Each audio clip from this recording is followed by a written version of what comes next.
오늘 이 시간에 또 영상으로 함께 저희가 성경 고등 비평이 성경 신학에 미친 해학과 성경적 대응 첫 번째 시간을 오늘 가지도록 하고자 합니다. 오늘은 전반적인 이론적인 이야기를 좀 하려고 하고요. 그리고 다음 주에는 실제적인 예들을 좀 들어서 어떤 방식의 그런 비평적인 입장들이 존재하고 있고 거기에 대해서 우리 보수신학은 어떤 방식으로 성경을 해석하고 이해해야 할 것인지에 대한 실제적인 케이스 스터디를 다음 주에 좀 해보려고 합니다. 그래서 오늘은 저희가 가진 이 시간 동안 이론적인 기초적인 베이스를 놓는다 이렇게 생각해 주시면 될 것 같습니다. 그래서 오늘은 이론적인 부분이기 때문에 처음에 좀 인트로덕션 같은 부분부터 시작해서 성경 비평학이 뭐고 그다음 성경신학, 특히 구약신학 안에서 성경 비평학이 또 어떤 종류의 주장을 펼쳤고 또 보수신학은 거기에 대해서 어떤 대응을 해왔는가 하는 이야기들을 좀 핵심적인 것들을 중심으로 우리가 해나갈 수 있도록 그렇게 하고자 합니다. 자, 우리가 신학이라고 이렇게 얘기하는데요. 신학에 우리가 잘 알고 있는 6개의 분과가 있습니다. 신학교를 다녀보셨거나 아니면 신학교 홈페이지에 이렇게 들어가서 보시면 이런 분과들이 쭉 있는 것을 보실 수가 있을 겁니다. 그래서 구약, 신약, 조직신학, 역사신학, 실천신학, 선교신학. 저희 학교는 이렇게 6개의 분과로 되어 있습니다. 학교별로 좀 다를 수는 있는데요. 대략 대동소이할 거라고 생각이 됩니다. 사실 이 구약, 신약, 조직신학, 역사신학, 실천, 선교는 논리와 시간의 흐름에 따라서 이렇게 구분이 된다 생각하시면 됩니다. 구약 성경이 먼저 나오죠. 예수님 오시기 전 시대의 계시들이니까 구약이 먼저 나오고 그 다음에 예수님 오신 때, 그러니까 종말이 시작된 때, 그러니까 신약이죠. 그래서 구약이 먼저 나오고 그 다음 신약이 나오고 이렇게 분과가 이렇게 순서가 형성이 되어 있는 거죠. 구약과 신약을 합치면 66권의 정경이 되지 않습니까? 그런데 구약과 신약은 몇천 년간의 그 시간 안에다가 여러 가지 사건들이 각각이 펼쳐져 있지요. 우리는 이걸 뭐라고 부르냐 하면 구약과 신약은 특정 시간과 특정 공간 안에서 발생된 사건들이 많이 기록이 되어 있다 이렇게 표현을 합니다. 그러니까 아브라함 시대에 아브라함이라는 인물, 그것도 뭐 갈대아 우르부터 시작을 해서 가나안 땅에 와서 생활한 그 특정 공간과 특정 시간에 특정 인물에게 하나님께서 하신 말씀들로 이렇게 펼쳐져 있지요. 또 예수님께서 2000년 전에 오셨고 갈릴리에서 유대에서 어떤 일들을 하셨으며 그러니까 시간과 공간 안에서 벌어진 일들의 기록입니다. 물론 그 메시지는 영원하고 보편적이고 움직일 수 없는 그런 말씀이죠. 이제 기록된 스토리들 를 보면 특정 시간과 특정 공간 안에서 구약과 신약이 이루어져 있지 않습니까? 그러면 우리는 이 성경 66권에 여러 가지 흩어져 있는 이런 진리의 말씀들을 조직화하는 게 필요합니다. 다른 말로 보편화 과정을 거칠 필요가 있죠. 어느 공간, 어느 시간, 어떤 인물에게 갖다 놓더라도 항상 바뀌지 않고 항상 그러한 유효한 그런 명제로 정리할 필요가 있습니다. 그걸 뭐라고 부르냐 하면 교리라고 부르죠. 신학의 분과로는 조직신학이라고 부릅니다. 성경 말씀을 보편화하고 체계화한 내용이 조직신학이 되겠죠. 논리의 순서입니다. 그리고 나면 역사신학 교회사가 나오게 되죠. 그 교리에 대한 이해가 어떤 방식으로 전개되어 왔고 그 진리의 말씀을 믿었던 공동체는 어떤 일들을 겪어왔는가 하는 것들을 신약 교회 시대로부터 현재로까지 쭉 훑어내려가는 거, 역사신학이죠. 구약, 신약, 조직, 역사는 시간의 흐름과 논리의 흐름에 따라서 이렇게 순서가 정해져 있고요. 이것을 이론신학 분야라고 우리가 얘기하게 됩니다. 그리고 이런 흐름이 역사 정도가 아니라 우리의 삶의 현장에까지 다가오게 되면 이것을 우리는 실천 분야다. 그래서 실천신학, 선교신학 이렇게 부르게 되는 거죠. 그래서 목회학이나 교육학이나 상담학이나 이런 우리 필드, 현장의 문제에 오게 되면 실천신학이다 이렇게 부르게 되고요. 그리고 우리가 민족의 어떤 경계선, 바운더리를 넘어가게 되면 그것을 선교신학이다. 이렇게 우리가 이름을 붙이게 되지요. 그래서 신학에는 이렇게 6개의 분과들이 존재하고 있습니다. 그런데 여러분, 이렇게 여러 분과들로 이제 세분화된 것은 오래된 일은 아닙니다. 우리가 고등비평 신학이 근대주의가 들어오면서 합리성을, 그러니까 이성을 중요하게 생각하면서 하나님의 말씀의 잣대가 아닌 인간의 이성의 잣대로 성경을 판단해 보겠다 생각하면서 그게 이제 비평학이 들어오게 된 문이 열리게 된 거 아니겠습니까? 이제 그런 시점 이전까지는요, 사실 구약, 신약, 조직, 역사 이런 식으로 분리해 놓지를 않았었습니다. 그냥 뭐라고 불렀을까요? 그냥 신학 이렇게 부른 거예요. 그리고 그때의 신학은 사실상 뭘 가리키는 거였을까요? 조직신학을 가리키는 말이었습니다. 그러니까 구약, 신약 같은 성경신학 분과가 따로 별개로 떨어져서 독립적으로 존재하지는 않았던 거지요. 자, 그러면 이런 분과가 생겨나게 된 이제 이유는 무엇이었을 거고, 그 이후에 어떤 흐름으로 현재까지 흘러오게 되었는지를 그걸 좀 짚어보도록 하겠습니다. 그래야 비평학이 왜 나타났는지, 이 분야에서 왜 나타나게 됐는지 이해할 수 있고, 또 보수신학은 거기에 대해서 어떤 방식의 대응을 해왔는지를 이해하실 수 있고요. 또 우리는 어떻게 해야 될지에 대해서도 이해하실 수가 있을 것이기 때문입니다. 자, 그래서 신학 안에 소위 원래 신학이라고 불렸던 조직신학, 거기에서 성경신학이 분리되어서 나오게 된 그런 계기를 좀 한번 설명드려 보겠습니다. 원래 신학이란 조직신학을 의미하는 거였고요. 성경은 그 조직신학의 그 내용을 설명하기 위한 근거 구절들로 그 정도로 이해가 되었었습니다. 그러다가 이제 근대주의가 들어오게 되는 18세기에 존 필립 가블러라는 이제 독일 사람이죠. 1787년에 알트도르프 대학의 총장으로 취임하면서 취임 연설을 하게 됩니다. 자, 그래서 이 가블러, 존 필립 가블러가요, 성경신학의 아버지로 불립니다. 왜냐하면 이 소위 신학으로부터 성경신학을 독립시키자라는 주장을 이 사람이 펼쳤기 때문이죠. 그런데 이 성경신학의 아버지라는 말이요, 이 보수신학 입장에서 볼 때는 그렇게 좋은 말이 아닌 겁니다. 왜냐하면 자유주의 신학이 자유주의 신학으로 그냥 가도록, 진보 신학이 진보 신학으로 가도록 그렇게 길을 터 주었다라고 해서 보수적인 입장에서는 상당한 비판을 많이 받고 있는 그런 사람이기도 합니다. 그런데요, 사실 이 사람의 총장 취임 연설문은 직접 읽어보면은 그렇게 나쁜 의도로 성경신학을 분리하자라고 나쁜 의도로 제안을 했던 것은 아니었다라는 사실을 알게 됩니다. 좋은 의도로 성경신학을 독립시키고자 했다는 거예요.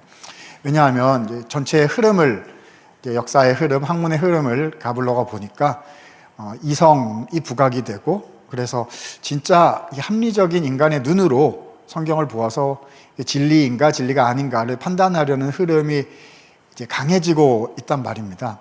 그러니까 성경을 볼 때도 이게 그러니까 우리가 말하는 것처럼 성경신학 뭐 이렇게 가는 게 아니라요, History of Religion, 뭐죠? 종교사인 거죠.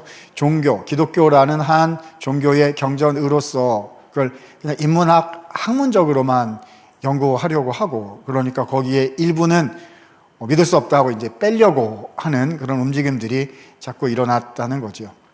아까 소개해 주실 때 우리 변호사님 말씀해 주신 것처럼 뭐 여러 가지 예들이 많이 있습니다. 저도 다음 주에 이제 몇 개 예를 말씀을 드릴 건데요. 대표적으로는 오경을 모세가 쓰지 않았다. 저희 자유주의 진보 신학에서는 너무 당연하게 현재도 생각하고 있는 그런 내용들이죠. 모세라는 사람은 존재하지 않았고요. 그리고 가나안 입성한 가나안 전쟁도 실제로 출애굽 같은 거는 있었던 적이 없다. 다윗이라는 인물도 존재하지 않았다. 이렇게 당연히 그렇게 생각하고, 신명기 같은 경우는 모세가 쓴 게 아니라 후대에 종교개혁을 일으키면서, 그러니까 이 종교를 중앙 집권화하기 위해서, 정치의 중앙 집권화를 위해서 종교를 중앙 집권화해야 되니까 신명기라는 책을 경전을 만들어낸 것이다. 이런 방식으로 대부분 생각들을 많이 합니다. 다양한 견해들이 있는데 이제 대표적인 그런 견해들이 되는 거지요. 그런 일들이 이제 종교사로 이제 연구하려는 그런 움직임들이 당시에 일어나고 있었고요. 그래서 이 알트도르프 대학 총장으로 취임을 하면서 오히려 이 가블러는 교회를 보호해야 되겠다는 생각을 하게 된 거죠. 소위 조직신학인 거죠. 교리, 이런 거는 손대지 말아라. 그리고 너네가 성경을 인문학적으로 어떤 소위 합리적인 이성으로 종교의 어떤 텍스트로 연구하려고 한다면 독립해라. 그래서 너네들끼리 가서 너네들끼리 연구해라. 그리고 교회의 신앙은 침범하지 말아라. 이런, 한편으로 보면 교회를 보호하려는 그런 의도를 가지고 가블러가 성경 신학의 분리를 제안을 했음을 우리가 연설문을 읽어보면 알 수가 있습니다. 그럼에도 불구하고, 이런 좋은 의도로 했음에도 불구하고요, 사실 이 가블러의 의도대로 역사가 흘러가지는 않았죠. 그래서 성경신학은 이제 분립이 됐고요. 그래서 사실상 종교사, 종교연구사 쪽으로 흘러가게 되었습니다.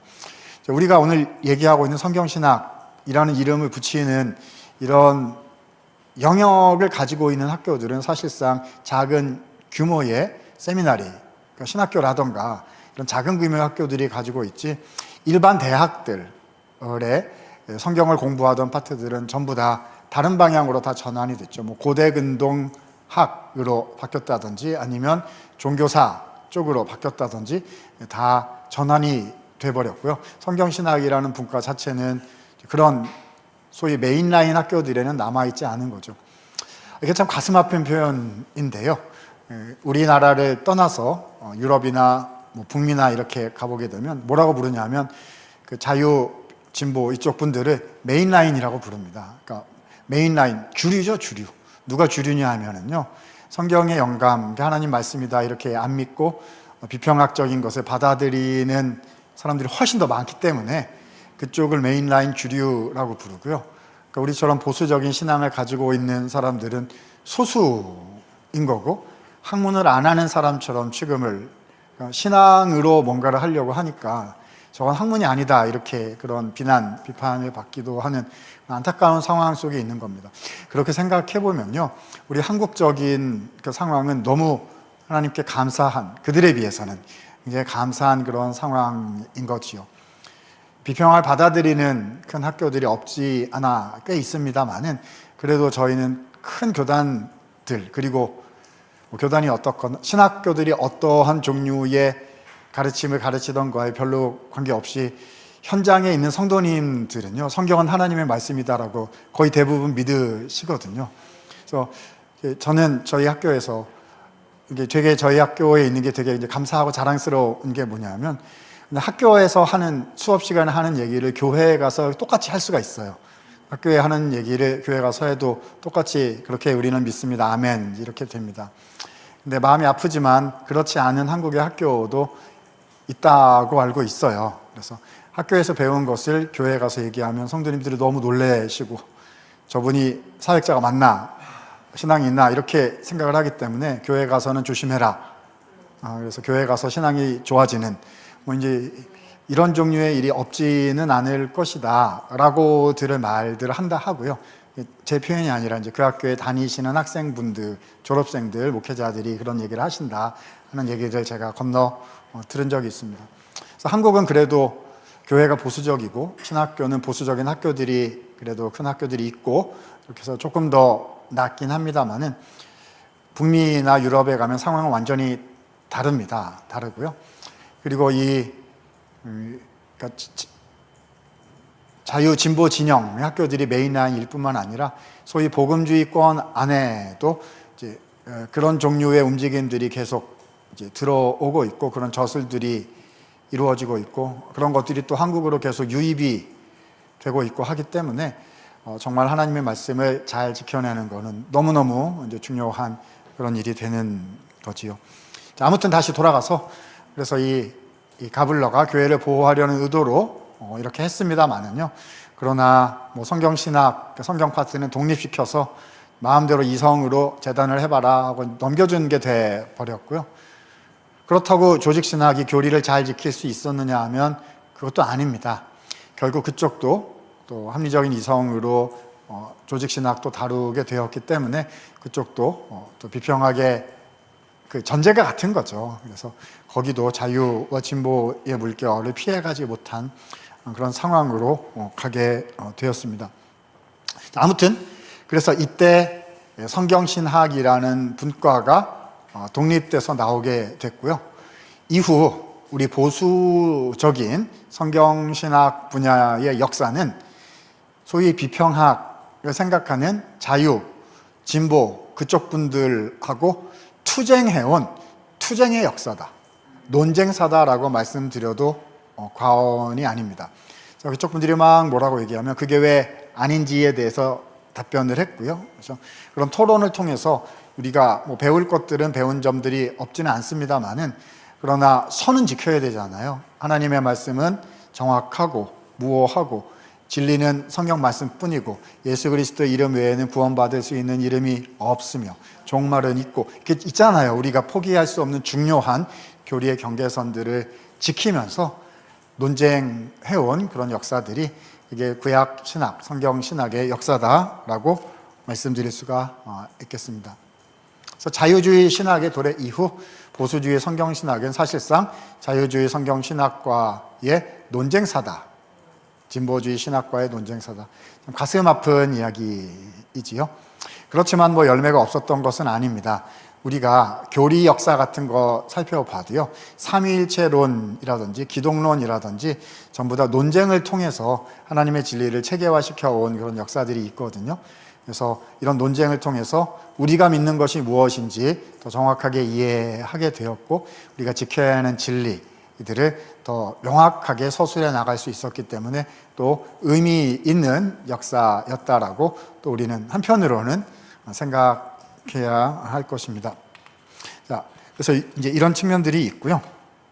아까 이야기로 좀 돌아와서 그래서 우리가 이제 논쟁사로 이제 조금 더 들어갈 텐데요. 그거 하기 전에 아까 처음에 말씀드렸던 6개 분과의 어떤 상호작용을 간단히만 좀 설명드려야 이게 논쟁만 있구나, 그래서 뭐 서로 다른 것인가 이렇게 생각하는 게 아니고 우리가 참 중요하고 어떻게 해야 되는지에 대해서 좀 한번 정리를 해보고 논쟁사 부분으로 들어갈 수 있도록 하겠습니다.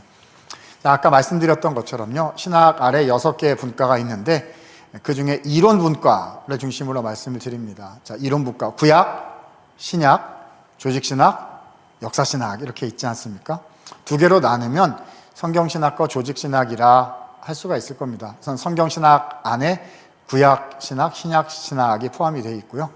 조직신학 아래 조직신학과 역사신학이 같이 들어있다 할 수 있을 겁니다. 왜냐하면 조직신학이 흘러간 그 길, 또 그 공동체의 역사가 역사신학이잖아요. 그래서 조직신학과 역사신학은 뭐 경계가 있기는 합니다만 사실 되게 가깝고요. 어떤 전공하신 교수님들은 뭐 조직신학 전공이기도 하지만 또 동시에 역사신학 전공이기도 하고 뭐 이럴 수가 있습니다. 그래서 이제 가까워요. 자, 그렇다면 한 가지 질문을 드리자면요.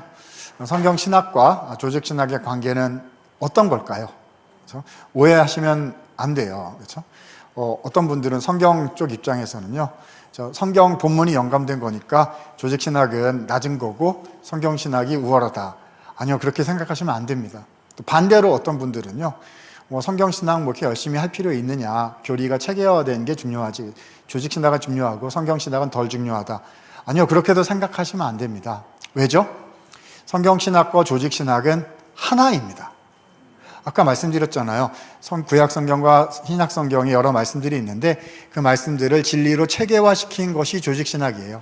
그러니까 학문적으로는 분야가 이렇게 나눠져 있고 또 아까 말씀드린 것처럼 그 가블러의 연설 이후로 해서 분야가 독립되어 있다 손 치더라도 신학 전체의 거시적인 측면에서 볼 때, 그리고 우리가 또 사역을 하고 목회를 하고 또 신앙생활을 하는 면에서 볼 때 성경과 조직, 그러니까 구약 말씀, 신약 말씀, 그리고 우리가 배우는 교리, 뭐 칼빈의 교리 뭐 이런 거 있지 않습니까?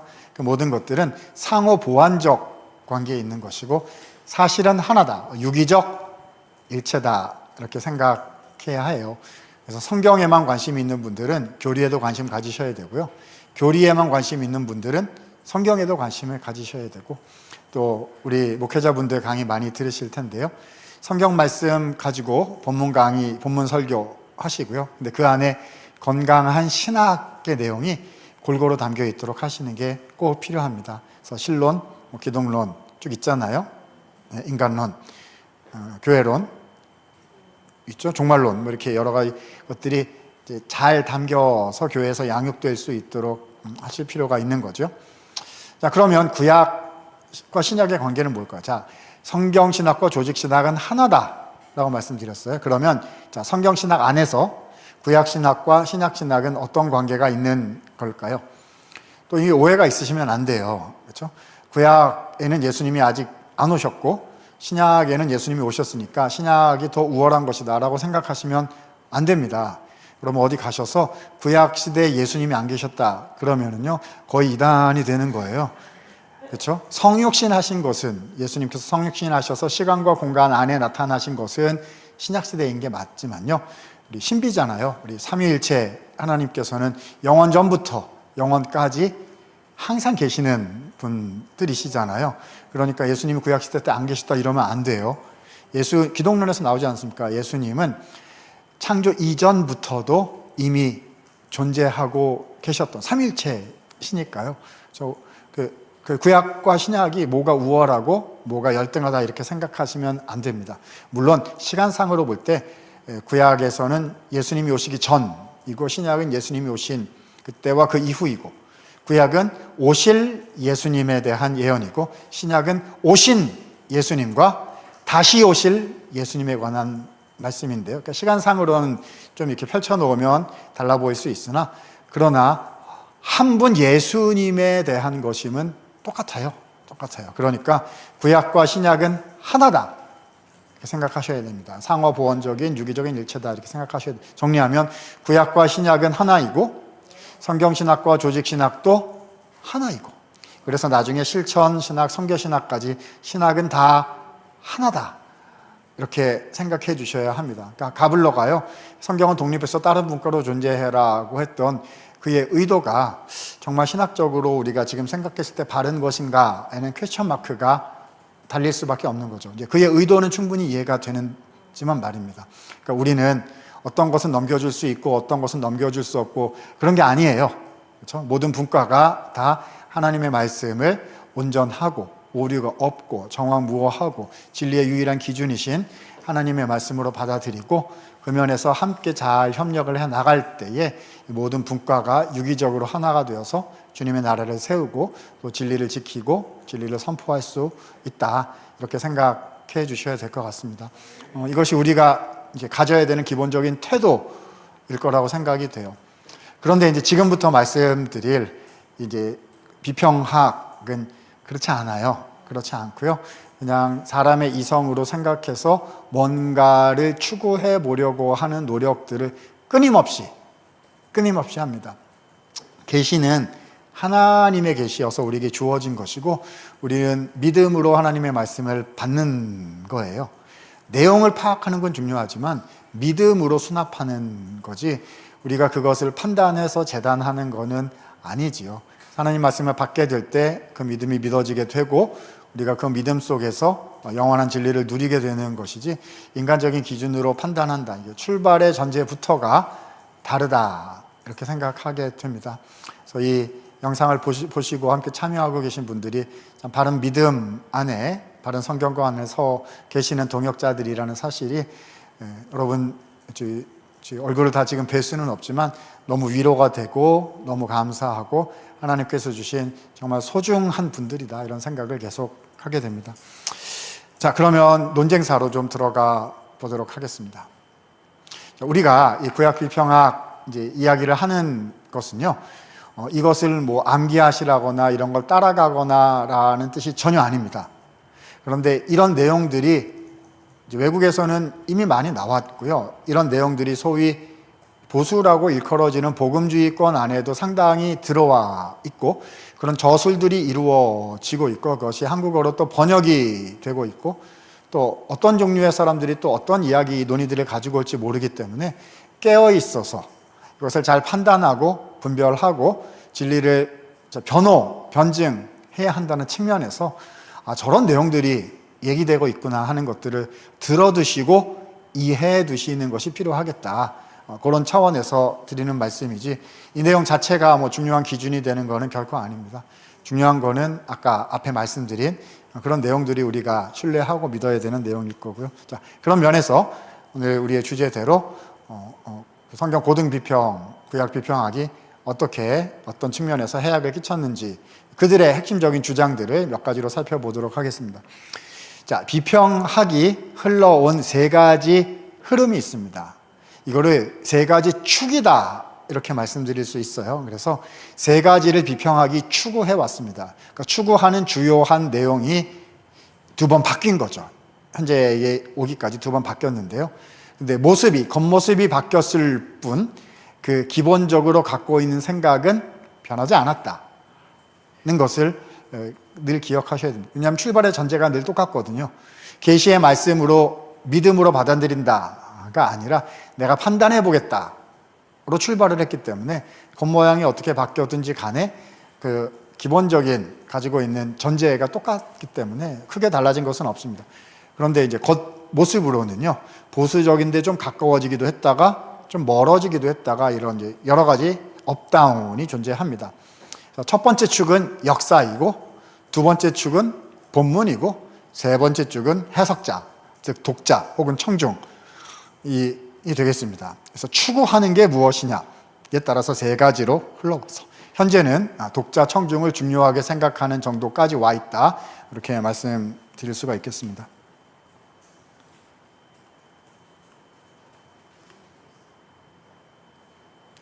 자, 첫 번째 흐름입니다. 자, 첫 번째 흐름은요, 역사 비평학의 발현인데요.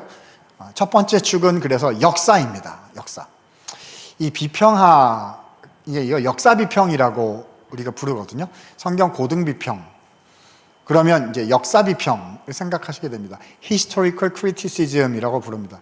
이제 이게 개념을 잘 못 잡으면요, 역사 비평이 왜 나쁜 거냐 이렇게 생각하시게 돼요. 인문학 또 문학을 공부하시게 되면 비평학이라는 걸 굉장히 많이 접하시게 돼요. 지금부터 얘기하는 쭉 내용들이 성경에 대해서만 나온 게 아니라 일반 문학에 대해서도 되게 많이 나온 기준이어서 뭐 국문학, 영문학 이렇게 하신 분들은 이런 얘기를 들어보신 적이 있으실 거예요. 근데 이제 문제는 그걸 성경에 똑같이 잣대를 이렇게 이제 연결시켰다는 게 이제 문제인데요. 자, 다시 돌아가서 첫 번째 축은 역사입니다. 역사를 재구성하겠다.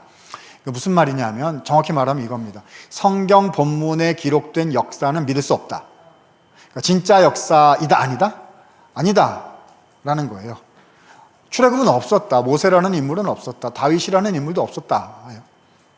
얼마 전에요, 그 다비드라고 적힌 어떤 그 고고학적인 발굴물이 발견이 한번 됐어요. 그래가지고 정말 난리가 난. 왜냐하면 그 전에는 다비드라고 적힌 그런 고고학적 발굴물이 없었거든요. 그러니까 다윗은 없었다 이렇게 했는데 그게 나와가지고 그래요 이제 이렇게 된 거죠. 근데 이제 그런 생각을 들으면 우리 같은 사람들은 참 마음이 아픈 게요, 다윗이라고 성경 텍스트에 그렇게 많이 적혀 있거든요. 성경 사본에 다윗이라고 그렇게 많이 적혀 있는데 왜 성경 사본은 에비던스, 증거물로 치지를 않고 저 다른 것들만 치려고 하는가, 이제 뭐 여러 가지 이제 생각들이 듭니다. 아무튼 이 비평학하는 사람들은요, 그러니까 성경에 기록된 역사는 진짜 역사가 아니기 때문에, 여러분, 저는 성경에 기록된 역사가 진짜 역사라고 믿어요. 중간에 들으시다가 깜짝 놀래가지고 저게 무슨 말인가 하시면 안 되고, 오늘 비평학에 설명하고 있기 때문에 그게 아니다 하는 걸, 잘못된 걸 지금 제가 소개를 해야 돼서 이제 마음이 아픈데, 그러니까 이제 그분들의 얘기를 하는 겁니다. 그분들은 성경에 기록된 게 팩트가 아니다라고 역사가 아니라고 생각되기 때문에 그분들 입장에서는요, 진짜 역사를 재구성해내겠다. 이걸 뭐라고 부르냐면 역사 비평이라고 부르는 겁니다. 그러니까 성경 본문을 안 믿는 거고요, 성경 본문을 완전히 망가뜨리는 그런 종류의 작업들을 할 수밖에 없게 되는 거죠. 역사 비평학의 핵심은 진짜 역사, 참 역사를 재구성하겠다는 시도이고 저희 보수 입장에서는 받아들일 수가 없는 거죠. 출발이 너무 다른 겁니다. 자, 그래서 이 역사 비평학은 크게 세 가지 흐름으로 진행이 되어 왔습니다. 그래서 1, 2, 3번 제가 넘버링을 해놨는데요. 자, 1, 2, 3 뒤로 갈수록 본문을 조금씩 더 인정하는 것처럼 보이는 쪽으로 흘러갔습니다. 그러나 실제 전제가 바뀐 거는 아니에요. 그냥 전제는 똑같아요. 하나도 바뀐 건 없어요. 근데 겉모양은 조금씩 바뀌어왔습니다. 자, 첫 번째, 자료 비평이라는 게 있습니다. 문서설, documentary hypothesis라고 부르는데요. 문서설은 뭐냐? 이런 겁니다. 대표적으로 창세기 같은 오경에 보면 우리는 모세가 다 이렇게 썼기 때문에 유기적인 통일성이 오경에 있다고 생각을 하는데 이 사람들은 그렇게 생각하지 않습니다. 자, 기본적으로 네 가지 문서가 있다는 거예요. 제2문서, E 문서, 그렇죠? 뭐 D 문서, P문서 뭐 이런 것들이 있다는 거고요. 그래서 그 E 문서는 하나님을 엘로힘, 하나님이라고 부른 문서이고 제2문서는 하나님을 여호와라고 부른 문서이고 뭐 이렇게 P는 제사장 문서이고 D는 신명기 문서이고 신명기파 문서이고 뭐 이렇게 해가지고요. 오경이 여러 가지의 문서들로 얼기설기 이렇게 짜여 있다는 거예요. 예를 한번 들어보자면요. 창세기 1장에 창조 기록이 한번 나오고 창세기 2장에 에덴 동산 이야기에 창조 기록이 한 번 더 나와요. 근데 창조 기록이 왜 두 번 나오냐 이렇게 나오는 거죠. 그렇죠? 그들의 대답은 뭐죠? 문서가 다르다. 1장에서는 남자와 여자를 창조하시고 그래서 같이 창조하신 것처럼 되어 있는데 2장에 가면 남자를 먼저 창조하시고 여자를 나중에 창조하시게 되어 있다. 뭐 이러면서 앞뒤가 좀 논리가 다른 것 같다. 왜 이랬습니까? 막 이렇게 가다 보면 문서가 달랐던 것이고, 그러니까 모세가 쓴 게 아니고, 그러니까 이걸 다 믿어도 되는지는 생각해 봐야 되는 것이고 이렇게 가는 거죠. 그렇죠? 아브라함이 아내를 누이라고 부른 게 두 번 나오고요.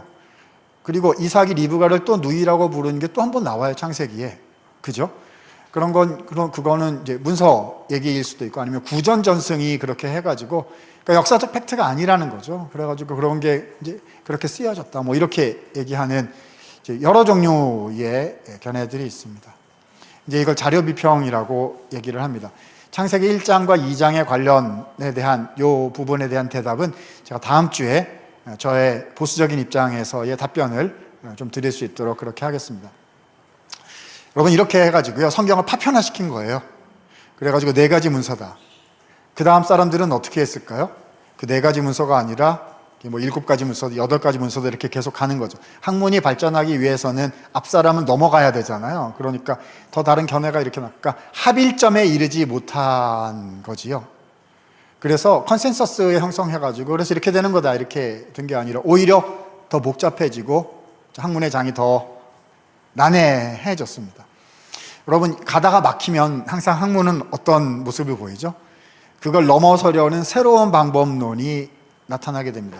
그래서 자료비평, 문서설 연구가 이제 막히는 것 같으니까 그 다음에 나타나게 된 방법론이 바로 양식비평이라는 것이었습니다. 자, 1, 2, 3번으로 갈수록요, 본문이 조금 더 통일성이 있다는 방향으로 좀 움직이려고 해요. 왜냐면 벽에 부딪혀가지고 거기에 대한 반향으로 나오기 때문에 그렇습니다. 이제 전제는 바뀌진 않았어요. 자, 양식비평은 뭐냐 하면 본문에 장르가 있다. 장르에 주목해보자. 이런 논의였어요. 그렇죠? 그런데 이 장르에 대한 논의, 이 장르 자체에 관심이 있었던 게 아니에요. 그래서 삶의 정황, 이 찌찜 레벤이라고 부르는데요. 글이 비슷한 글들이 이렇게 모아가지고 그 장르를 분류를 해보면요. 공통점이 나타날 거 아니겠습니까? 그러면 그 공통점을 통해서 뭘 알 수 있냐 하면 실제 역사를 우리가 추적해 볼 수 있다는 거죠. 그래서 이 장르를 그들의 삶의 정황을 들여다보는 하나의 창문으로 활용하려는 것이었습니다. 요즘 우리 현대 보수 신학교에서도 장르를 얘기는 하긴 하는데요. 그거는 본문 분석을 위한 본문에 관심이 있어서 본문의 특징이 뭐냐 뭐 이런 쪽으로 장르를 얘기를 하는 거지요. 실제 이 비평학적인 관심은 없어요. 보수 신학교에서는 없어요. 그렇죠? 근데 양식 비평은 본문에 관한 관심이 있었던 게 아니라 뭐에 관심이 있었다? 역사의 재구성이라는 그분들의 명제, 관심이 있었던 것이었다는 거죠. 어떻게 됐느냐? 가다 부딪혔습니다. 또 합일점이 됐느냐? 아니었죠. 그래서 그 다음으로 넘어가게 됐습니다. 그걸 뭐라고 부르냐면 편집비평이라고 부르게 됩니다.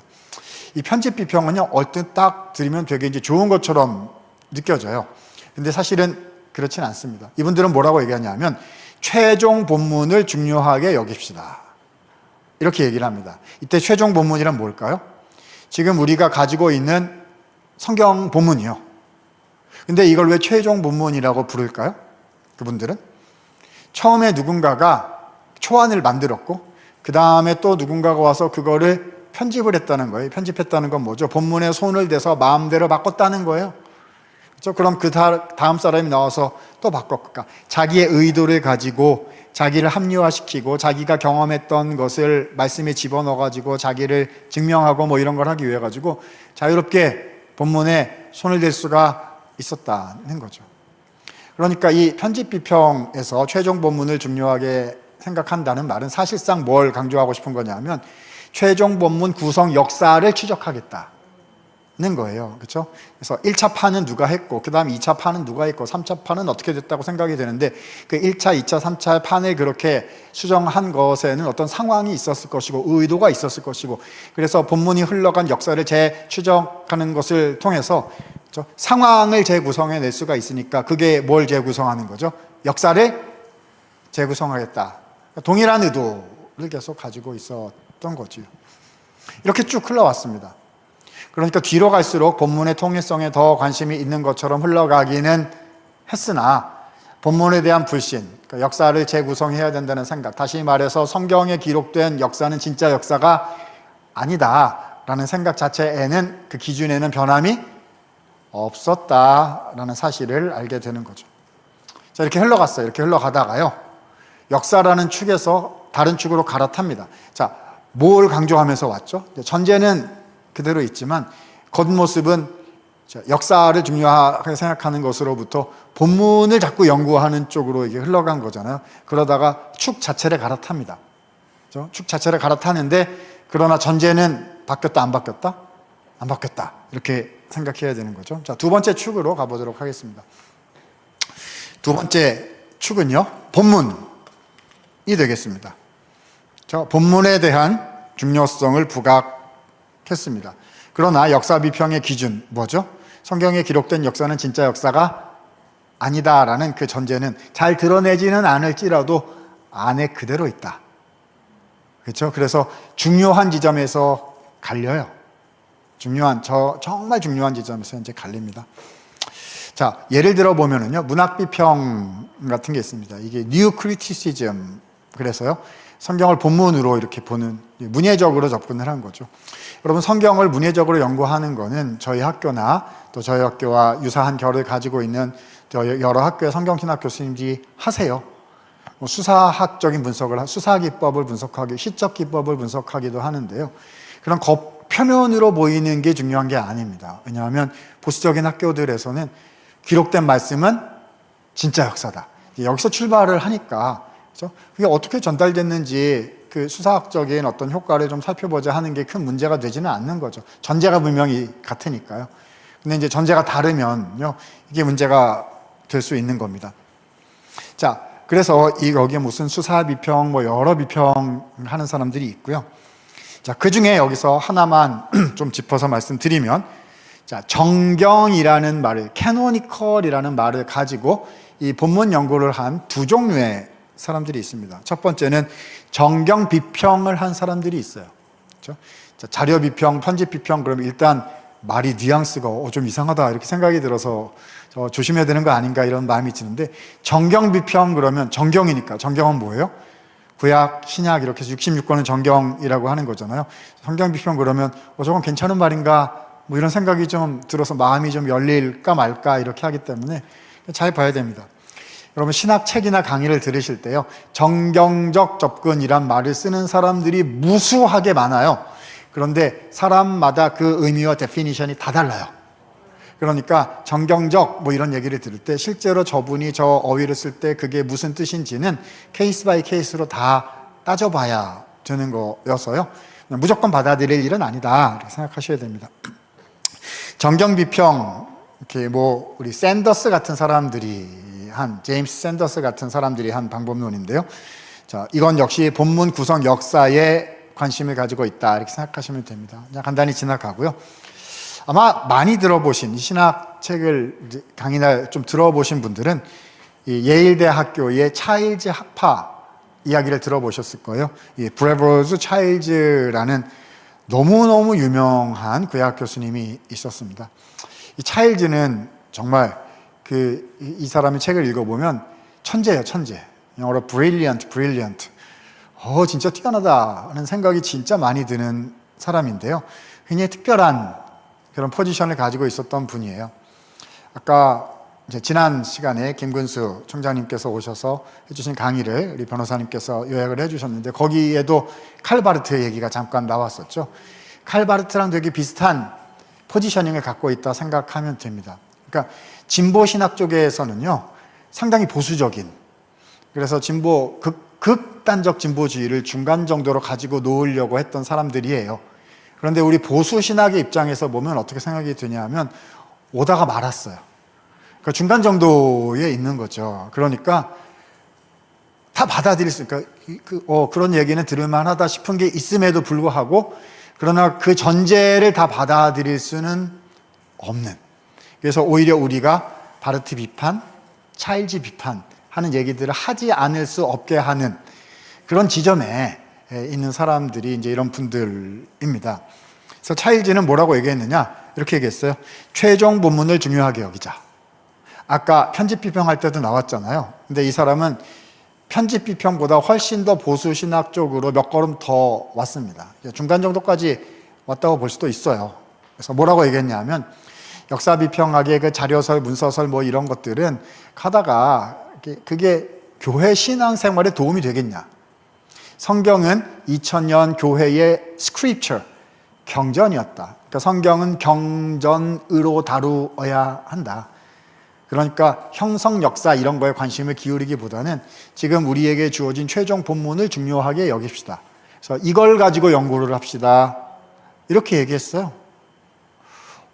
오, 괜찮다 이런 생각이 살짝 들려고 하는데, 근데 실제로 읽어보면요 비평학의 전제들을 하나도 포기하지 않았어요. 그러니까 이게 애매하고 특이하고 뭐 이런 거죠. 그렇죠?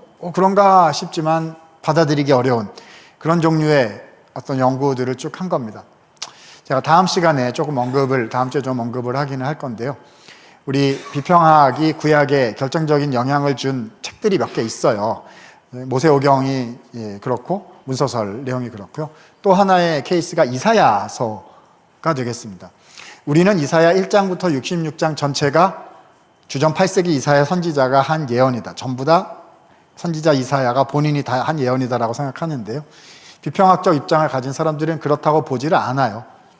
1장부터 39장은 이사야가 했을 수 있다. 그 중에서도 이사야가 안 한 게 많다 이렇게 생각을 하고요. 40장부터는 제2 이사야, 56장부터는 제3 이사야가 쓴 거다. 그러니까 이사야가 아닌 후대의 어떤 사람이 그 시대에 반영을 해가지고 그걸 했는데 그걸 이사야라는 이름으로 성경에 추가해서 갖다 붙인 거다. 이런 식으로 생각을 하는 거죠. 차일즈의 이사야 주석이요, 이제 본문을 분석하는 데 있어서는 아주 통찰력이 있는 내용들이 많은데, 근데 읽어 나가다 보면요, 제2 이사야, 제3 이사야 이렇게 다 인정을 합니다. 다 인정을 해요. 그러니까 역사 비평학의 전제를 버리지 않은 거죠. 근데 그거를 굳이 마지 얘기하면 복잡하니까 라고 얘기하면서 그냥 감춰둔 정도를 하는 거지, 민감한 지점에 가면 이제 그 내용들이 다 나오게 된다는 겁니다. 그렇죠? 우리는 그렇게 생각하지 않아요. 그렇죠? 우리는 1장부터 66장까지 전체를 이사야 선지자가 쓴 것이 있고요. 이사야 당대가 아닌 한참 미래에 대한 것을 얘기했을지라도 고레스 이름 막 나오고 그러거든요. 고레스라는 이름을 이사야가 어떻게 알았겠느냐 라는 거예요. 그렇죠? 그런데 우리는 예언은 가능하다라고 믿는 거죠. 말씀으로 천지를 하나님께서 지으시고 그 아들을 성육신하여 이 땅에 보내시고 죽으시고 부활하시게 하시는 창조주의 능력을 가지신 우리 하나님이신데, 그렇죠? 좀 이따가 나타날 고레스라는 이름 하나 선지자 입에 넣어주시는 게 뭐가 불가능했겠습니까? 그렇죠? 이게 예언이 가능한가? 하나님은 어떤 분이신가에 대한 이제 기본적인 전제가 다른 것이거든요. 그렇죠? 그래서 차일즈의 이런 약점, 우리가 생각할 때 비판하게 되는 점들이 있고요.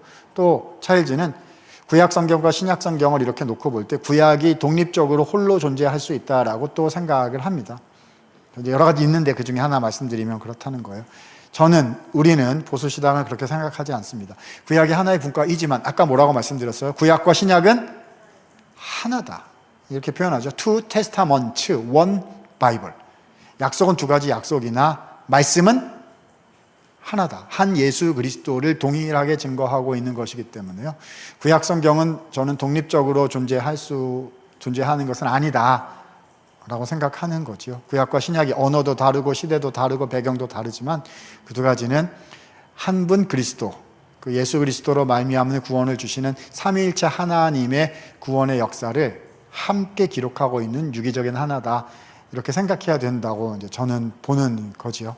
그래서 그런 측면에서 좀 다릅니다. 그러니까 이 역사라는 축에서 본문이라는 축으로 넘어오기는 했으나 그러나 역사 비평학의 전제는 바뀌었다 안 바뀌었다?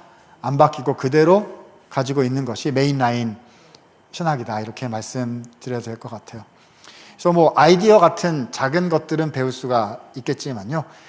큰 전제를 수용하는 데까지 갈 수는 없어서 그 부분은 계속해서 우리가 진리의 전쟁이다 라고 정확하게 우리가 표현을 해야 될 것 같습니다. 자, 세 번째 축으로 넘어가 보도록 하겠습니다. 여기에 넘어오면 이제 우리 시대와 좀 더 가까워지기 때문에요. 잘못하면 이제 혹 해가지고 넘어갈 수가 있어가지고 되게 조심해야 되는 또 하나가 이제 나오게 됩니다.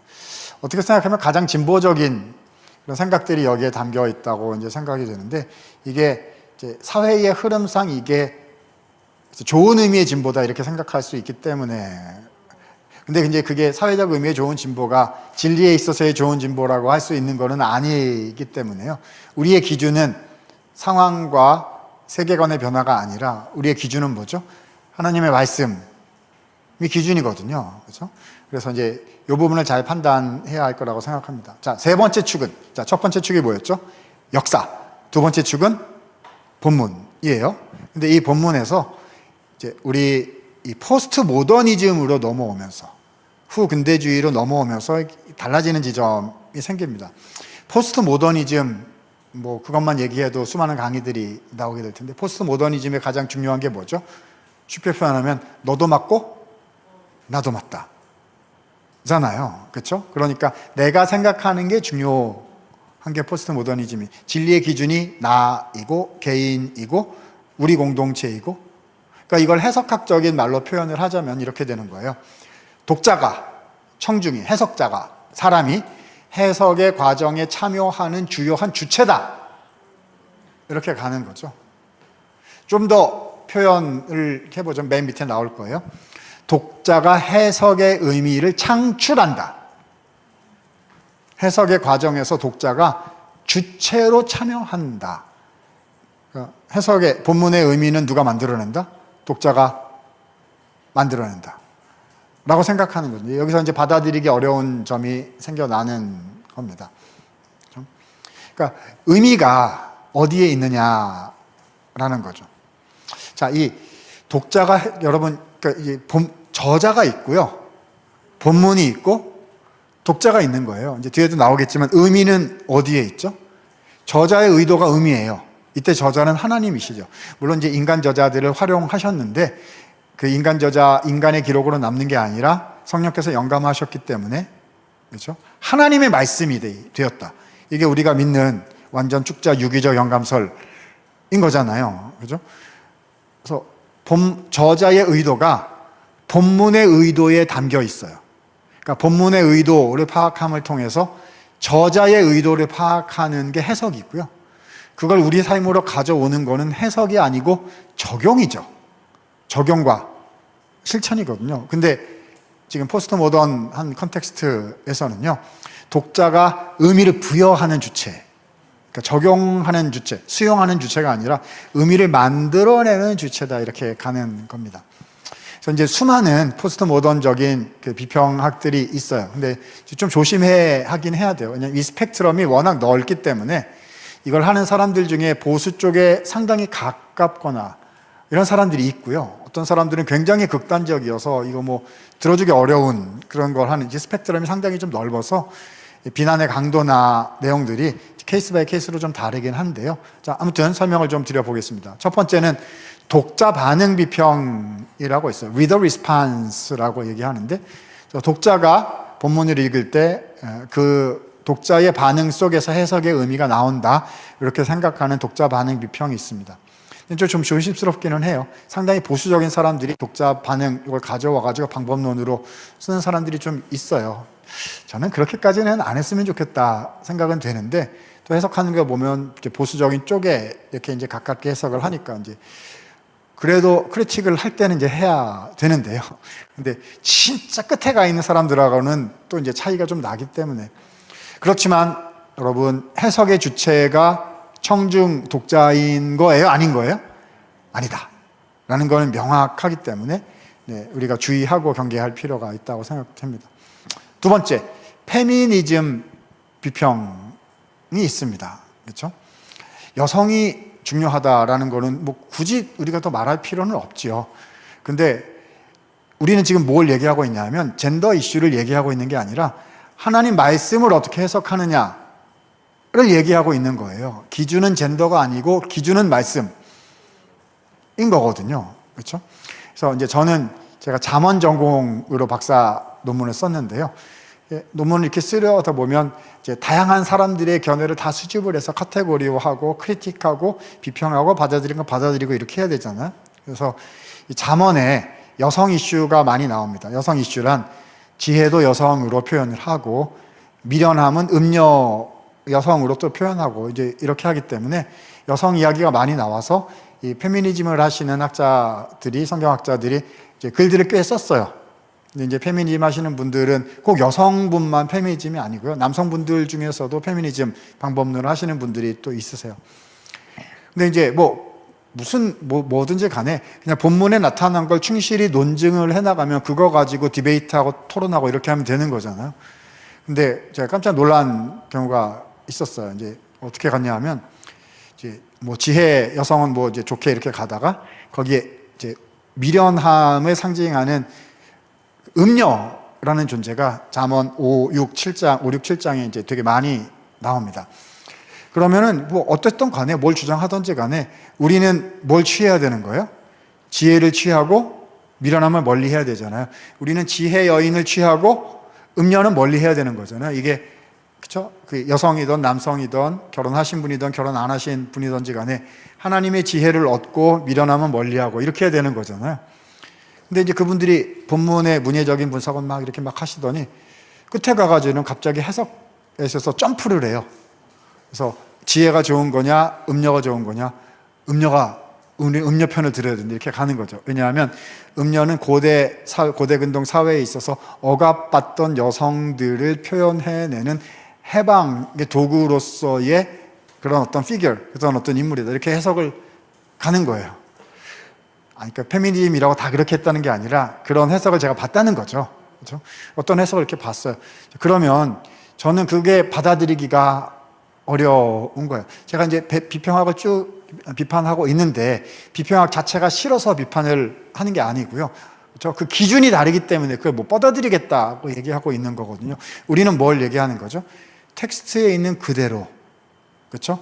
그래서 텍스트를 건강하게 해석하는 범주 안에서 성경 본문을 보는 거지, 이걸 읽다가 자기 어젠다를 위해서 점프시키면 됩니까? 안 됩니까? 안 되는 거예요. 그렇죠? 이게 뭐 여권 신장을 위한 것이든 남성의 권리를 신장하는 것이든 다 똑같은 거거든요. 우리는 말씀 그대로, 그 텍스트의 범주 안에서 하나님의 말씀대로 해석하기 위해서 노력해야 된다. 것 아니겠습니까? 자, 그 화면 다시 한번 띄워주시면요. 세 번째로, 최근이라 그래도 벌써 몇십 년 된 건데요. 이 성경학회 같은데 외국에 가보면은요, 가장 핫한 방법이 뭐냐 하면 포스트 컬러니얼 리딩입니다. 이걸 이제 후식민주의 읽기라고 말할 수 있어요. 이게 무슨 뜻일까요? 식민주의 하면 뭐가 생각이 나십니까? 그러니까 제국이요. 힘을 가지고 들어가서 소위 갑이을을 사용하고 착취하는 거를 식민주의라고 부르는 거잖아요. 근데 포스트가 붙으면 그거가 지나갔다. 그러니까 그거의 반대 방향으로 간다는 말이잖아요. 포스트 모더니즘과 다른 방향으로 간 거니까. 포스트 콜로니얼은 뭐냐면 그래서 힘이 없는 소수들을 위한 읽기. 이렇게 가는 거죠. 그래서 뭐 예를 들자면요. 서구 사람들, 그러니까 이제 가장 강력한 게 뭐냐 하면 서구, 그 다음에 남성, 비장애인. 이 카테고리, 이걸 딱 갖췄으면은 이제 가장 권력 구조 힘을 많이 갖고 있는 거. 거기서 이제 하나씩 빠지면은, 그렇죠. 그럼 이제 주목하는 리딩이 되는 거예요. 그래서 아시아인으로서의 성경 읽기, 여성으로서의 성경 읽기, 그렇죠. 백인이 아닌 흑인으로서의 성경 읽기, 그렇죠? 장애를 가진 분으로서의 성경 읽기입니다. 다 좋아요.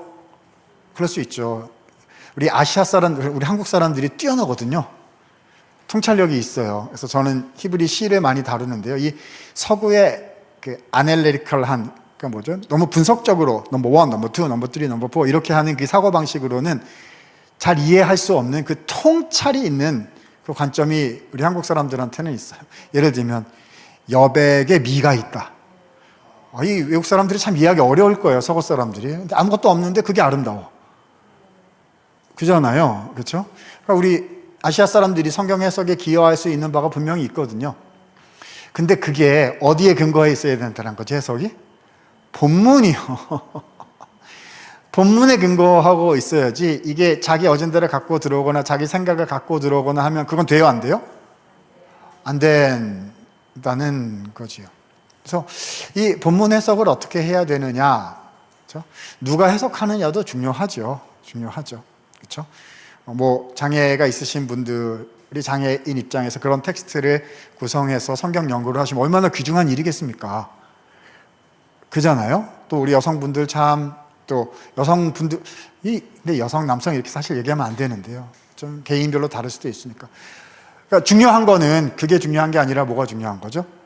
말씀을 있는 그대로 드러내려고 노력하느냐.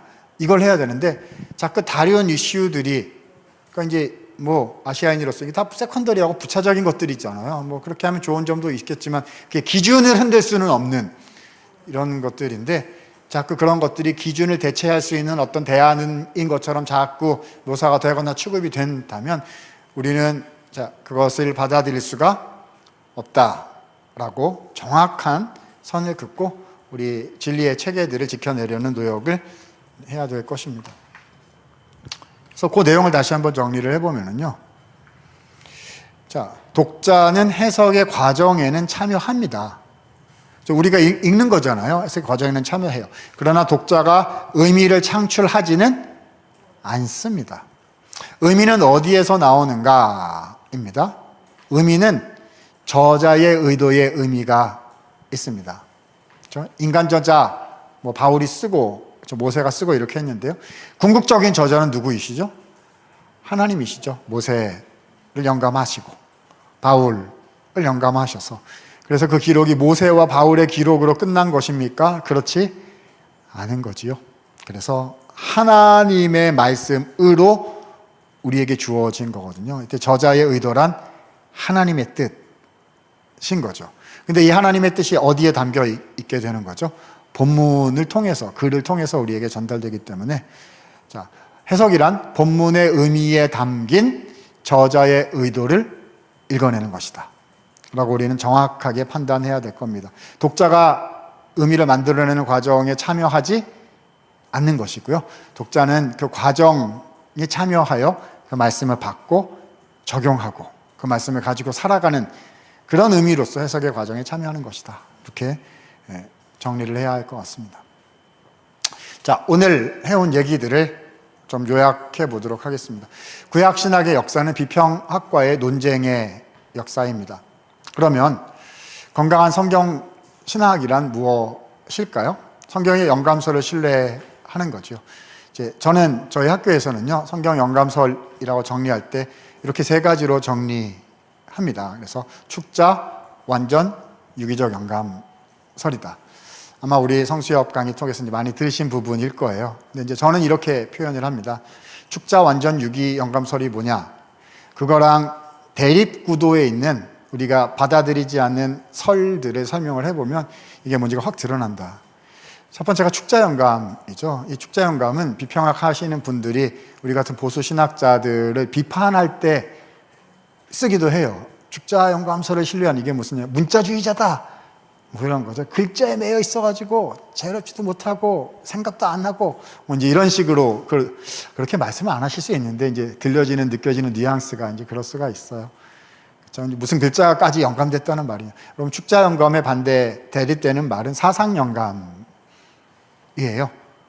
글이 영감된 게 아니라 글이 전달하려는 메시지가 영감된 것이다 라는 거죠. 예수께서 부활하셨다. 어떻게 죽은 사람이 부활할 수 있겠어요? 그래서 하나님의 생명의 역사가 터져 나왔다는 그런 메시지가 중요한 거 아니겠습니까? 뭐 출애굽부터 홍해가 뭐 바다가 갈라졌겠어요? 하나님께서 역사하시고 그들을 기억하셨다는 메시지가 영감된 것이 아니겠습니까? 자, 받아들이면 안 됩니다. 그렇죠? 우리는 기록된 하나님의 말씀 글 자체가 영감된 것이다 라고 우리는 믿는 거죠. 자, 완전 영감의 반대는 부분 영감입니다. 완전 영감은요, 텍스트 전부 다가 영감된 것이다. 이거 부분 영감은 텍스트는 영감된 데가 있고 영감이 안 된 데가 있다. 이제 이렇게 하는 거죠. 뭐 예를 들자면 오병이어 기적 얘기가 나왔다 그러면요, 오병이어 기적 자체가 어떻게, 그렇죠? 물고기 오병이어 떡 5개 물고기 2마리 가지고 남자 5,000명이 먹고 12광주리가 남았다.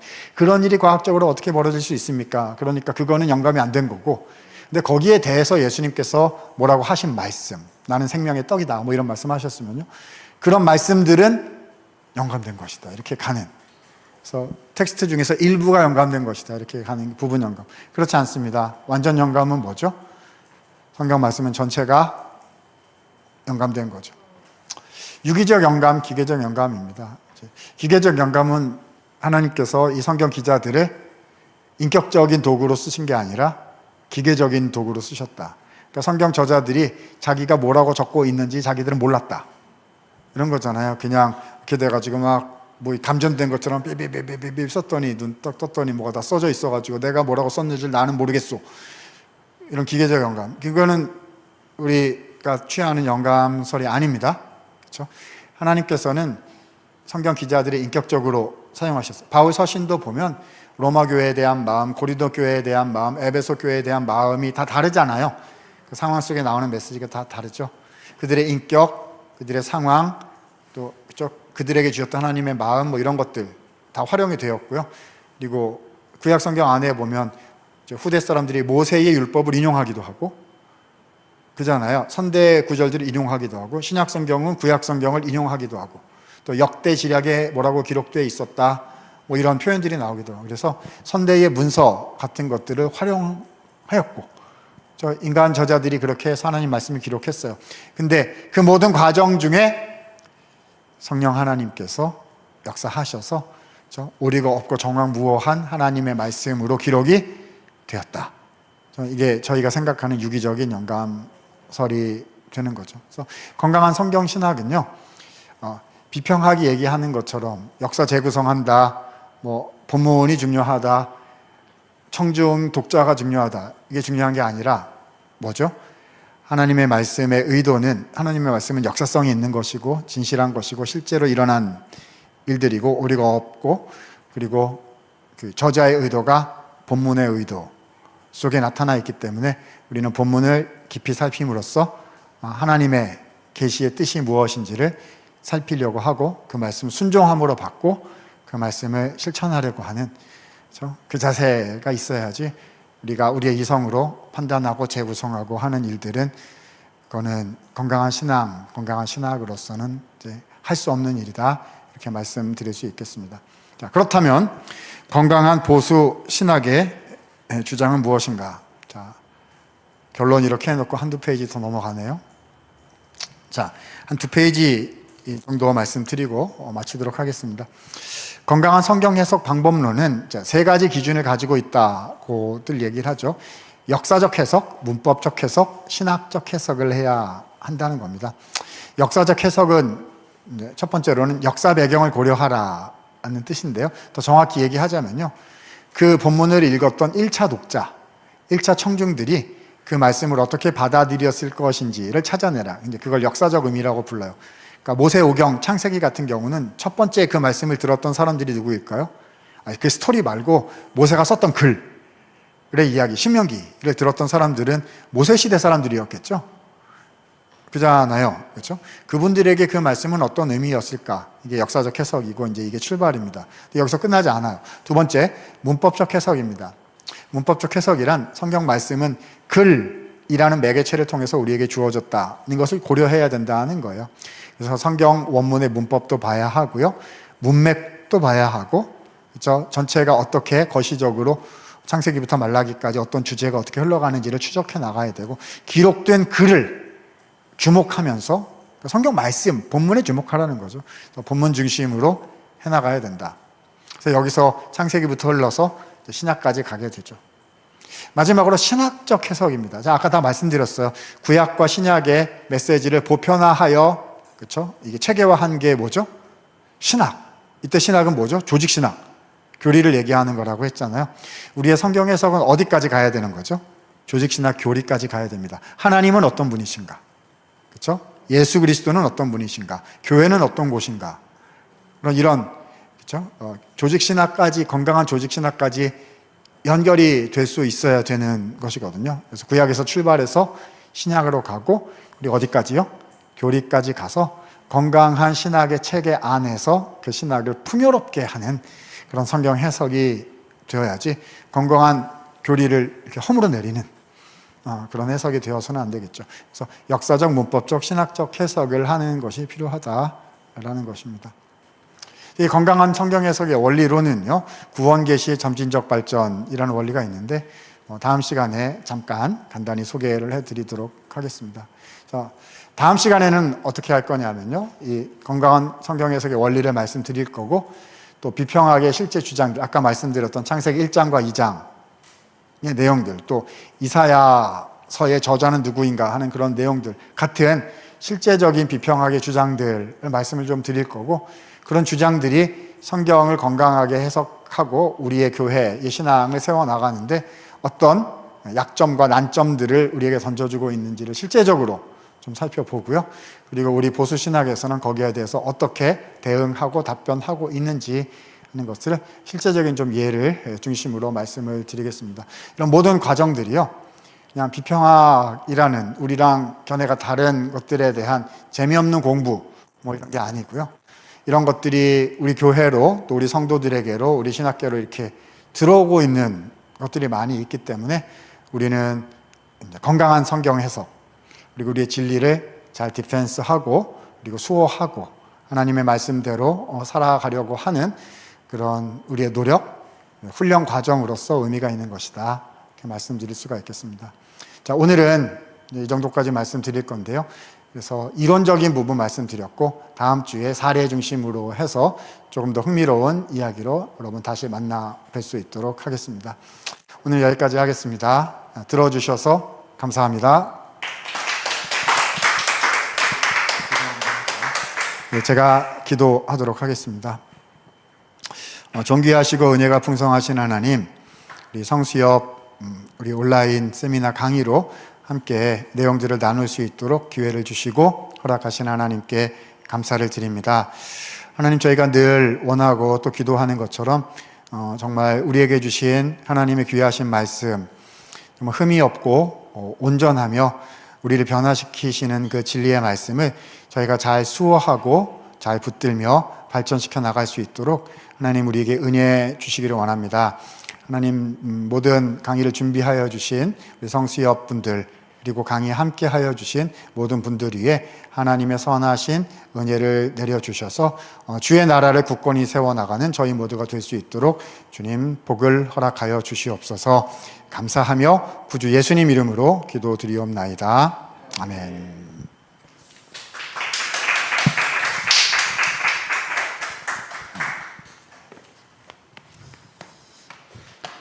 네, 1시간, 제가 보기엔 약간 남짓하게 우리 김민석 교수님께서 성경 비평 신학이 성경 신학에 미친 해악에 대해서 아주 1시간 안에 굉장히 콤팩트하면서도 또 이렇게 여러 가지로 잘 정리해 주시는 강의를 해 주셨습니다. 여러분 한번 잘 들어주시면 좋겠다 이런 생각을 계속 좀 하면서 좀 들었습니다. 특히 지금 성경학하고 교리학 부분인 역사신학 부분이 원래 가블로가 좀 여러 가지로 이성적인 그런 교리 훼손에 방어하기 위해서 분리시켰는데 실제로는 전혀 또 이게 도움이 안 됐고 성경 비평, 성경 신학이나 교리가 점점 성경 비평 신학에 서구의 주요 신학들이 이렇게 오염되어 갔다라는 말씀을 잘 해주셨습니다. 그래서 오늘날 이렇게 우리 성경 공부와 또는 신구약학을 말할 때 왜 자꾸 이렇게 교리 얘기를 자꾸 안 하게 되는가? 교리를 설명하는 역사신학과 그 다음에 조직신학하고 성경을 가리키는 신구약학이 이렇게 분리되는 경향이 있는가가 우리 교수님 말씀 통해서 우리는 가블로로에서 비롯된 것이다. 이런 걸 이렇게 좀 이해하시고 여러분 정말 이렇게 유기적 일체라고 하는 것을 이렇게 잘 보셔서 성경학과 교리학이 일체고 신약학과 구약학이 일체다. 이런 시각으로 성경을 읽고 가르쳐 주셔야 한다는 말씀을 좀 잘 새기면 좋겠습니다. 그래서 저도 많은 성경 공부를 해봤지만 적지 않은 성경 교사들이 성경을 가르칠 때 교리도 안 가르치고 역사도 안 가르치고 지금 진행되는 심각한 훼손의 상황도 알려주지 않는 경우가 참 많았습니다. 여러분 그래서 꼭 지금 성경을 읽고 전하고 설교하실 때 교리와 하나된 관점으로 이렇게 하셔야 한다는 관점을 좀 한번 다시 좀 우리 새기면 좋겠다 생각하면서 좀 들었습니다. 또 하나는 구약학과 신약학이 분리된 것이 아니다라고 한 것인데요.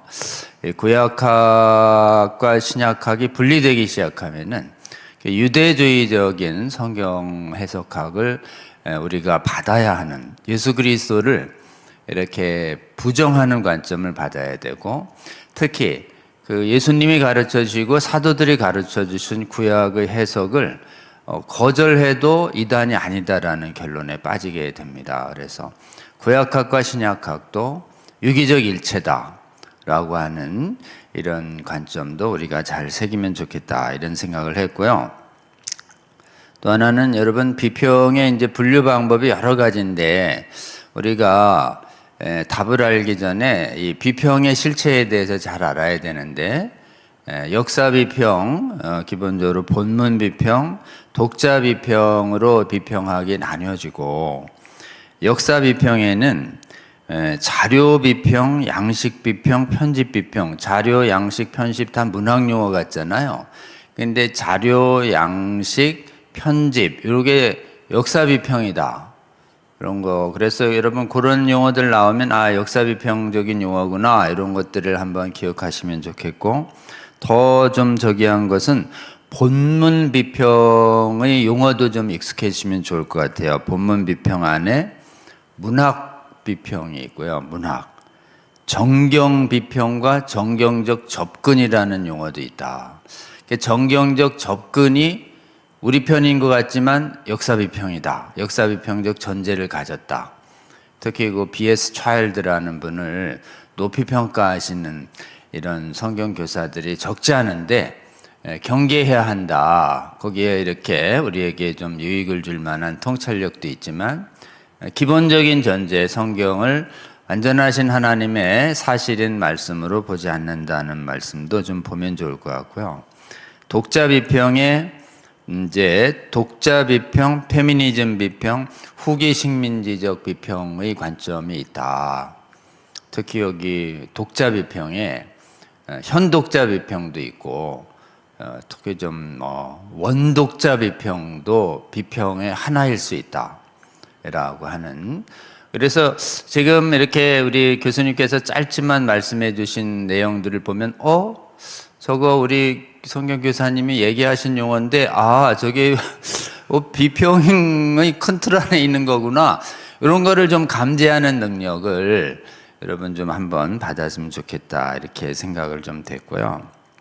그 다음에 우리 성경적인 대응에 관해서 이제 완전 영감, 축자, 유기 영감의 개념으로 축자를 따라야지 되고 사상 영감은 버려야 하고 완전 영감서를 따라야 하고 부분 영감서를 버려야 하고 또 기계적인 영감만이 다가 아니다. 유기적 영감이 우리가 채택하고 있는 영감설이다라는 부분을 우리가 또 잡아야 한다는 말씀도 좀 잘 해 주셨습니다.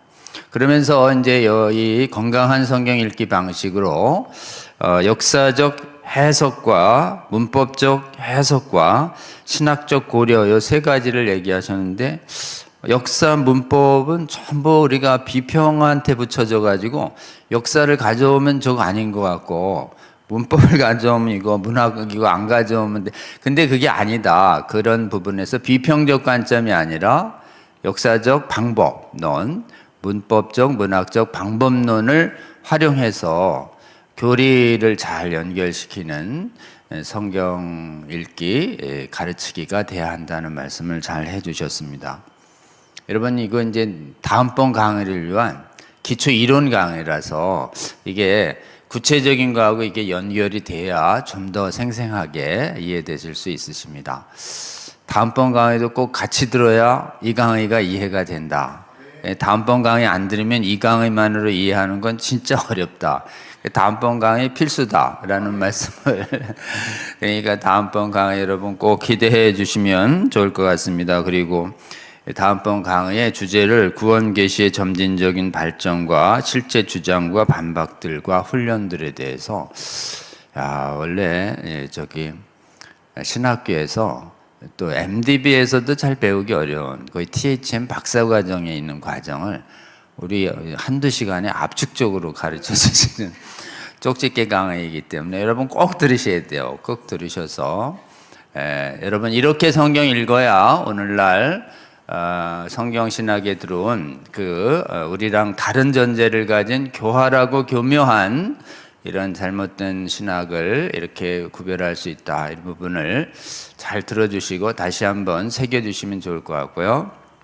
우리 짧게 한번 기도하시면 좋겠는데요. 우리 귀하신 이 구약학에서 이 귀한 강의해 주시는 우리 김희석 교수님 성령으로 붙잡아 주시고 이런 비평신학을 대적하는 올바른 성경에 충실한 신학, 우리 정말 어려운 서구와 우리 대한민국에 오염받는 상황에서도 이런 신학을 지키고 가르치는 하나님 총신대학교 하나님께서 보호하여 주시고 또 이 총신대학교 통해서 한국의 많은 신학교들이 기준을 제공하게 하시고 그리고 정말 대한민국의 많은 교회들이 올바른 성경신학의 기초 위에 세워지도록 섬기는 사역 우리 교수님 잘 하실 수 있도록 도와주시고 총신대학교도 잘 섬기게 하여 주시고 또 한국의 교파와 교단을 초월해서 많은 신학교와 교단들도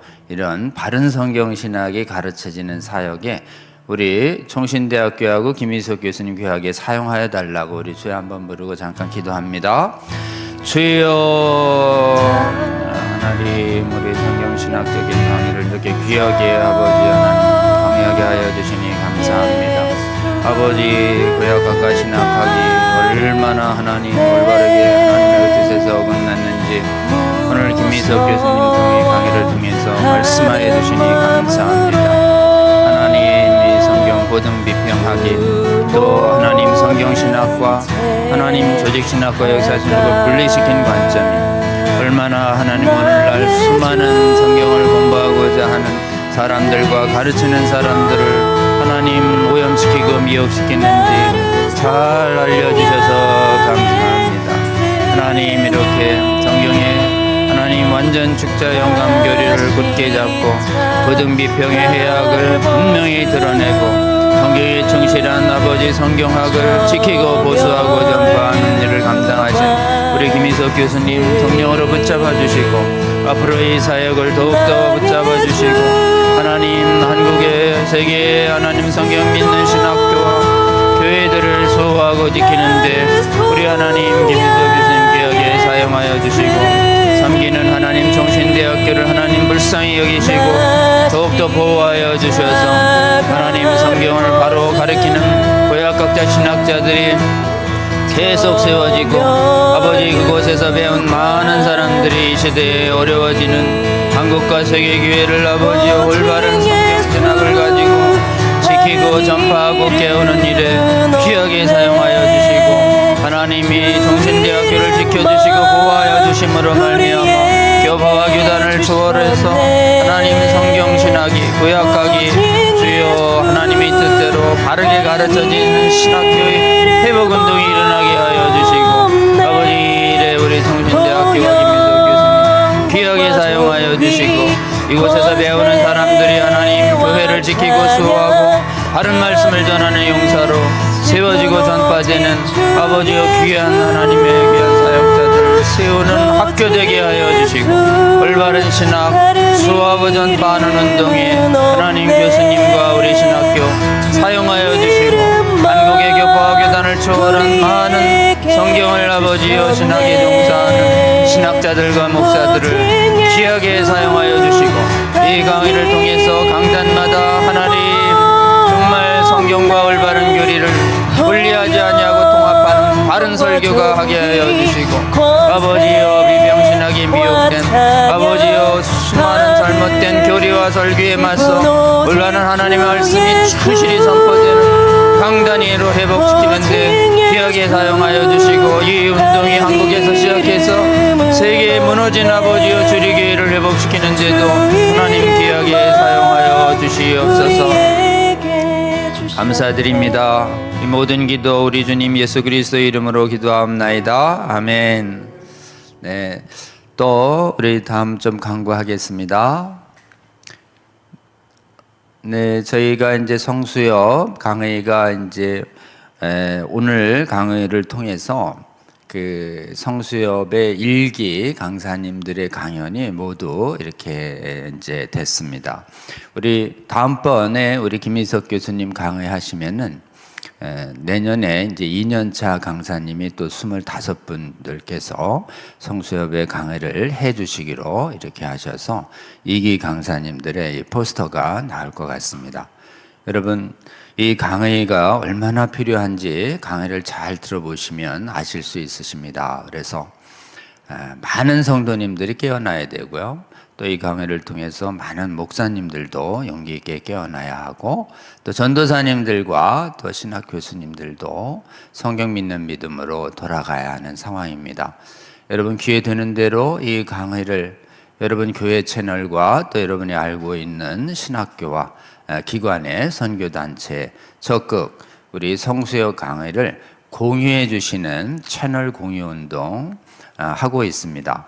관심 있으신 분들은 우리 간사님들께 연락 주시면은 저희가 채널 공유하도록 적극 협조하겠습니다. 여러분의 작은 노력으로 많은 영향력 있는 교회의 지도자들이 바른 믿음 갖고 이렇게 교회를 바르게 섬기는 운동이 일어날 수 있도록 여러분 채널 공유 운동에 적극 동참해 주시면 좋겠습니다.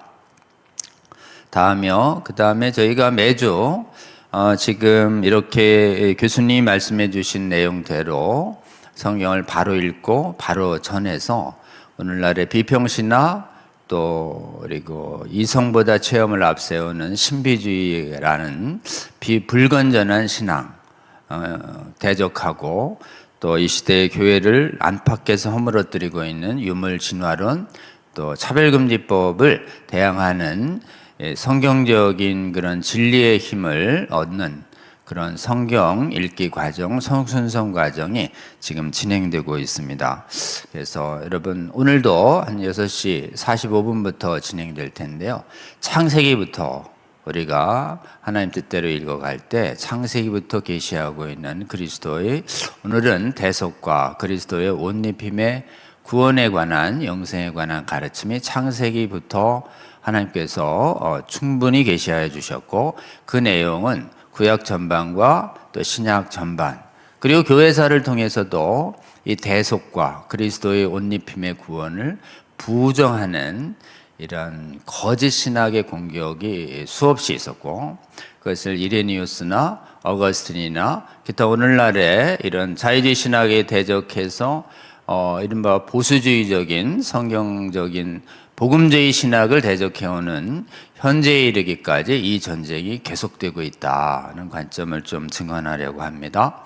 여건이 되시는 분들은 함께 계속 들어주시고, 잘 들어주신 다음에 지금 우리 성경신학과 조직신학이 유기적 일체이고 신구약이 유기적 일체라고 하는 관점에서 성경을 읽어갈 때 우리가 어떻게 읽고 어떻게 전파해야 오늘날의 미혹되는 주장을 이길 수 있도록 우리가 우리 자신을 무장하고 우리 주위에 있는 성도들을 무장시키고 그리고 우리 자녀들의 믿음을 잘 지킬 수 있을지에 관해서 한번 제공되는 이 강의도 관심 있게 들어주시고 함께 해주시면 좋겠습니다. 다음이요.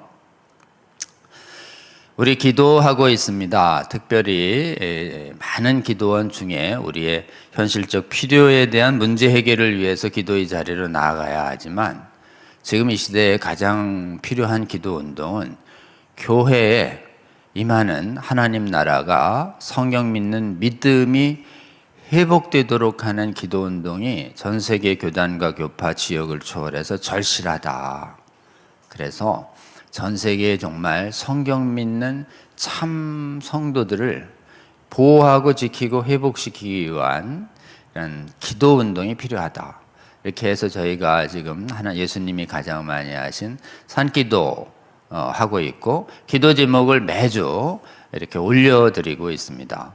우리 그래서 여러분 한번 기도 제목을 같이 좀 이렇게 보아주시고 또 기도 제목을 읽으실 때 감동이 오시거든 각 처에서 같은 제목으로 기도해 주셔서 전 세계에서 이렇게 성경 믿는 믿음을 회복하는 믿음의 전쟁을 성경을 믿는 믿음으로 힘껏 할 수 있는 그런 믿음의 용사들과 믿음의 교회들과 믿음의 선교사들이 믿음의 성도들이 많이 세워지는 운동이 일어날 수 있도록 여러분 하나님의 은혜 주셔야 합니다. 이 기도회를 통해서 다시 한번 회복과 부흥의 은혜를 주실 수 있도록 저희 매주 기도합니다.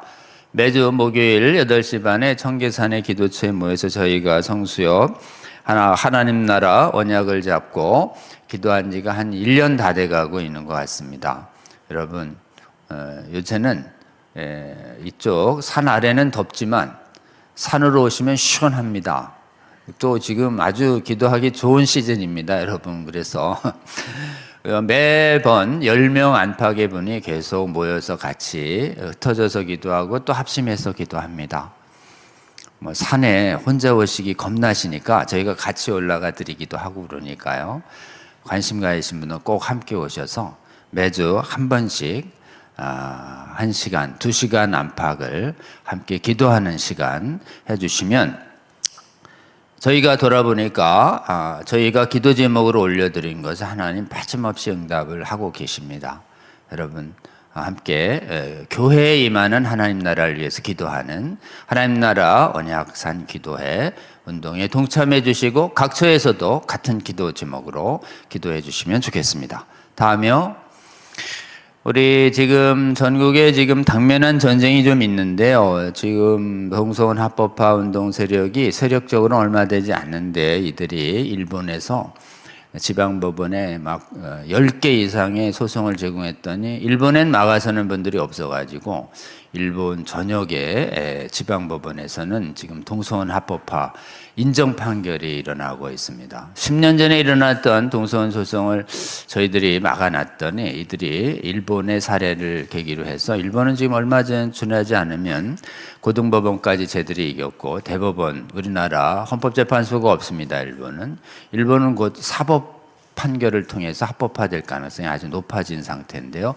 우리나라에도 동일한 전략을 짜서 작년에 11개 소송이 지방에 뿌려졌고 저희의 10년 전 소송으로 대부분 막히자 이들이 이 소송을 가지고 헌법재판소에 가지고 가서 지금 헌법재판소에서 동성혼 합법화 헌법소원이 진행 중입니다.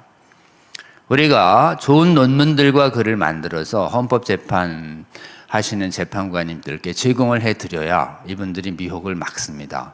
우리가 그리고 또 한국교회가 이것을 한 목소리로 막고자 한다는 것을 보여주셔야 합니다. 그래서 저희가 지난 수개월 동안 여기 관련한 학술대회를 준비를 해서 9월 8일에 저희가 학술대회 합니다. 학술대회 하기 전에 또 대회의실에서 많은 성도님들 모여서 동성혼을 반대하는 한국교회의 반대되는 의지를 보여주려고 합니다. 여러분 이 대회 9월 8일 오전에 월요일에 엽니다. 시간 내서 꼭 오셔서 함께 기도해 주시고 경청해 주시고 같이 한번 사진 찍어 주시면 좋을 것 같습니다. 다음 주 월요일입니다. 꼭 함께 해주세요. 다음이요. 네, 다음번 예고한 우리 김희석 교수님 강의했습니다. 다음 주 월요일도 함께 기대해 주시면 좋겠습니다. 긴 시간 함께 해주신 여러분 감사합니다. 다음 주에 뵐게요. 고맙습니다.